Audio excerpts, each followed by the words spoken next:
এবং সুপ্রিয় দর্শক শ্রোতা, আপনারা দেখতে পাচ্ছেন শ্রুতি ফুটবল একাডেমি ঘোড়াঘাট বনাম দিনাজপুরের মধ্যকার ফাইনাল ম্যাচের পেনাল্টি শুট আউট।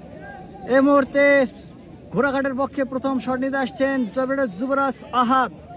গোলপোস্টে যথারীতি রানা প্রথম শট। শ্রুতিদের পক্ষে আহাদ এবং গোল হয়ে গেল।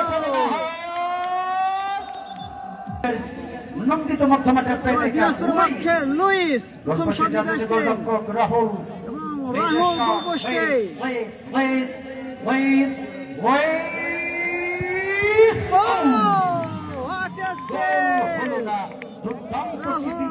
রাহুল ঝাঁপিয়ে পড়ে বলকে থামালেন। এ পর্যায়ে শ্রুতি ফুটবল একাডেমি ঘোড়াঘাটের পক্ষে দ্বিতীয় শট নিতে আসছেন জিতু। গোলপোস্টে যথারীতি রানা। ও গোল হয়ে গেল।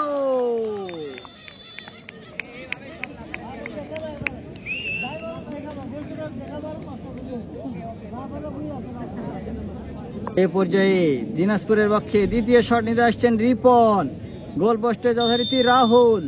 চট্টগ্রাম আবাহনীর গোলকিপার রাহুল এবং বাহিরে দুইটি শট, একটি সেভ এবং একটি বাহিরে।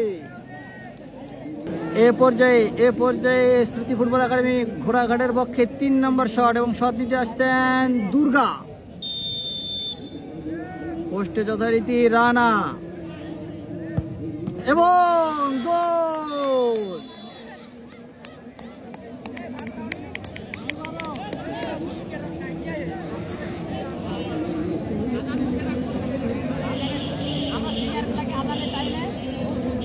এ পর্যায়ে আদিবাসী ফুটবল একাডেমি দিনাজপুরের পক্ষে 3 নম্বর শট নিতে আসছেন প্রণব।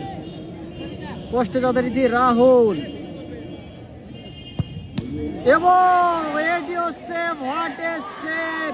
এবং তিনটি শট থেকে গোল করতে ব্যর্থ দিনাজপুর টিম এবং এরই সাথে জয় নিশ্চিত হয়ে গেল শ্রুতি ফুটবল একাডেমি ঘোড়াঘাটের।